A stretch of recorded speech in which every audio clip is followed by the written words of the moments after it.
Okay, so we have 6 freaking children paralogs to do. Ain't that something?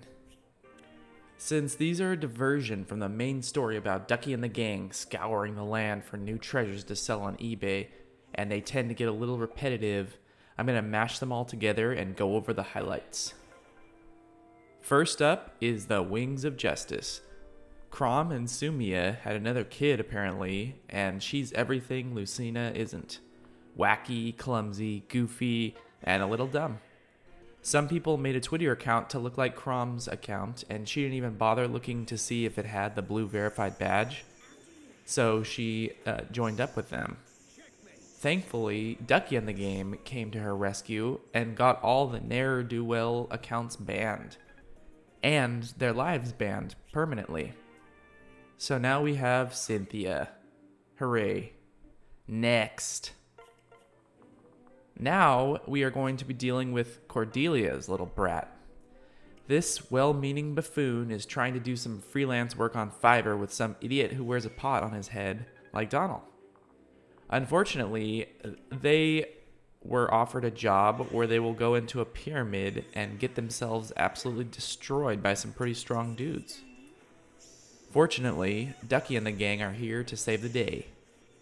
Ducky offers a service where he and Tiki will personally end the lives of all the people in a temple for only $5. Pretty good deal. And we'll keep Cordelia's brat alive too, by constantly rescuing her. Next. Now we're investigating reports of a Batman cosplayer flying around anime conventions and protecting people from being harassed by stereotypical 80s movie jocks. Ducky and Tiki and Donald do their thing where they kill everyone in sight and help out the poor cosplayers. We recruit the Batman cosplayer because he's pretty cool and can make a decent backpack too. Next. This one is wild. Spotify is hosting a battle of the bands and the winner gets featured on the front page for an hour. Some of the bands actually want to join up with Ducky and the gang, but Ducky has different ideas.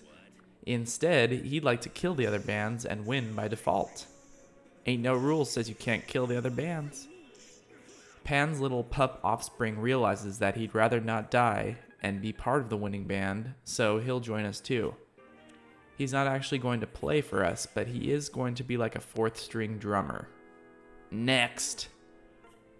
Okay, so Tharja the sorceress managed to conjure up some offspring in the future, and this kid has been using GoFundMe to earn money to help move out from her parents who experiment on her with dark magic. Ducky and the gang realize they can actually use those funds for securing more rare items to flip on eBay, so they're going to step in and quote-unquote help the little brat. Next. This is where things get weird.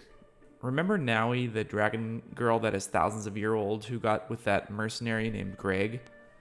They had a half-dragon kid. But since that half-dragon kid is only somewhere in her teens, shouldn't she still look like a newborn? Because when you're thousands of years old, you look like a teen. So at 20 years old, you'd practically still be a tadpole. Anyway, this half-dragon kid has been doing the latest annoying TikTok fad where you have to go inside a dark mansion of murderous goblins and try not to die. She's about to fail, so Ducky and the gang go inside to rescue her and then make her close her TikTok account once and for all. She's going to just create a new one, and since Ducky and the gang are old, like in their early 20s, they won't know about it or how any of it works. Next. And it's finally over. We're finally done picking up all the children. Ducky and Tiki have gotten really close in the process, though, so there's probably going to be another one, but that'll come later. Tiki has gotten stupidly strong along the way as well. Will she actually surpass Ducky and get even more positive feedback on her eBay profile?